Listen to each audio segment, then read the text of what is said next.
Hi അസ്സലാമു അലൈക്കും, welcome back. ഇന്ന് ഞാൻ പ്രോൺസ് റൈസിൻ്റെ റെസിപ്പി ആയിട്ടാണ് വന്നതിന്. ഞാൻ എൻ്റെ കഴിഞ്ഞ റമദാൻ വീഡിയോയിൽ പറഞ്ഞിരുന്നു ഞാൻ പ്രോൺസ് റൈസിൻ്റെ ഡീറ്റെയിൽ റെസിപ്പി അപ്ലോഡ് ചെയ്യാമെന്ന്. അപ്പോൾ അത് കാണിച്ചു തരാം. ആദ്യം ഞാൻ പ്രോൺസ് എടുത്തിന് ഇത് മാരിനേറ്റ് ചെയ്യുക, ഉപ്പും മുളകും മഞ്ഞൾപ്പൊടി ഇട്ടിട്ട്. പ്രോൺസ് റെസ്റ്റ് ചെയ്യാനൊന്നും വെക്കണ്ട, അപ്പോൾ തന്നെ ഫ്രൈ ചെയ്തെടുക്കാം.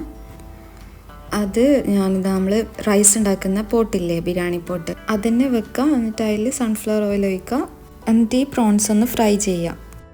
പ്രോൺസ് അവിടുന്ന് ഫ്രൈ ആവുന്ന നേരം കൊണ്ട് നമുക്ക് ഉള്ളി, തക്കാളി, പച്ചമുളക് ഇങ്ങനത്തെ കാര്യങ്ങളെല്ലാം കട്ട് ചെയ്ത് വെക്കാം.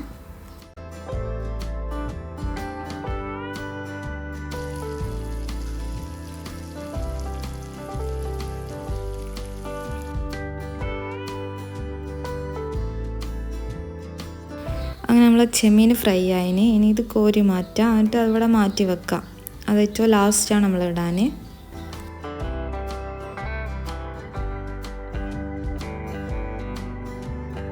ഇനി ആ സെയിം ഓയിലിൽ തന്നെ കുറച്ചും കൂടി ഞാൻ ഓയിൽ പോരാന്ന് തോന്നിയിട്ടാണ് കുറച്ചും കൂടി ഓയിൽ ഒഴിച്ചത്. എന്നിട്ട് ഉള്ളി ഇതിലിട്ട് കൊടുക്കുക. ഇതിപ്പോൾ ഒരു 3 ഉള്ളി ഉണ്ട്, 3 ഉള്ളി സ്ലൈസ് ചെയ്തതാണ്, അതിട്ട് കൊടുക്കുക.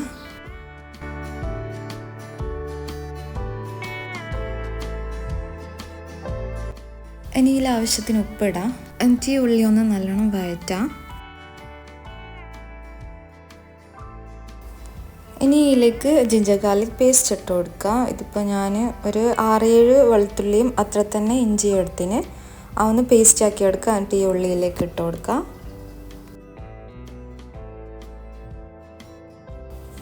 അങ്ങനെ ഉള്ളിയും ജിഞ്ചർ ഗാർലിക് പേസ്റ്റും എല്ലാം അതിൻ്റെ ഒരു പച്ചമണം മാറുന്നവരെ നല്ലോണം ഇളക്കുക. ഇനി ഇതിലേക്ക് പൗഡേഴ്സ് ഇട്ട് കൊടുക്കുക.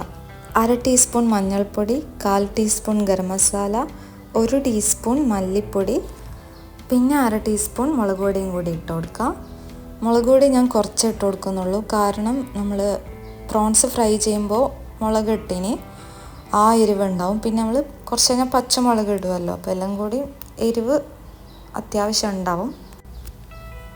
ഇതിൻ്റെ എല്ലാം ഒരു പച്ചമണം മാറുന്നവരെ ഒന്ന് ഇളക്കി കൊടുക്കുക. എന്നിട്ട് ഇതിലേക്ക് 2 തക്കാളി, 2 പച്ചമുളകും കുറച്ച് കറിവേപ്പില ഇട്ട് കൊടുത്തിന്, അതും കൂടി നല്ലോണം ഇളക്കി കൊടുക്കുക.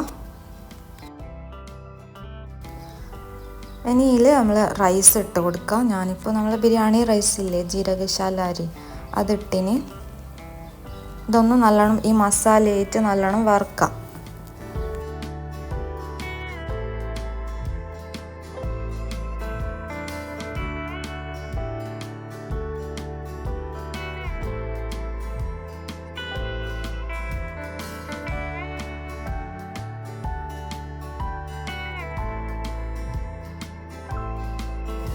ഇതൊരു 5 മിനിറ്റ് ഇങ്ങനെ വറുത്തെടുക്കുക.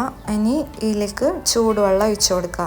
1 ഗ്ലാസ് അരിക്ക് 1.5 ഗ്ലാസ് വെള്ളം എന്നുള്ള അളവിലാണ് എടുക്കേണ്ടത്.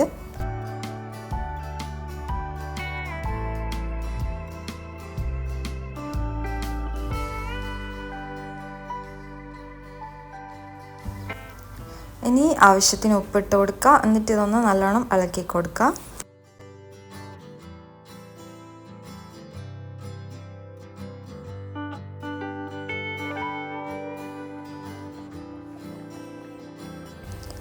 ഈ വെള്ളമെല്ലാം ഒന്ന് വറ്റിക്കഴിഞ്ഞാൽ ഇതിലേക്ക് ഒരു ക്യാപ്സിക്കത്തിൻ്റെ പകുതിയില്ലേ, അതിട്ട് കൊടുക്കാം. പിന്നെ കുറച്ച് മല്ലിച്ചപ്പ് ഇടുന്നുണ്ട്.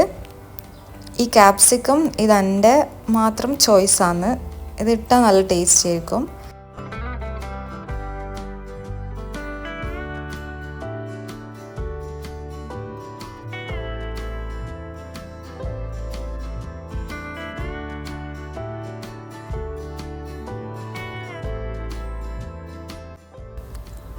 പിന്നെ ഏറ്റവും ലാസ്റ്റായിട്ട് ഞാൻ ഇടുന്നത് 1 ടീസ്പൂൺ സോയ സോസും 1 ടീസ്പൂൺ ടൊമാറ്റോ സോസും. ഞാനിങ്ങനെയാണ് സാധാരണ പ്രോൺസ് റൈസ് വെക്കൽ. ഇങ്ങനെ വെച്ചാലാണ് എനിക്ക് കുറച്ചും കൂടി ടേസ്റ്റ് കൂടുതലായിട്ട് തോന്നൽ. നിങ്ങൾ വെക്കുമ്പോൾ ഇങ്ങനെ ഒന്ന് വെച്ച് നോക്ക്.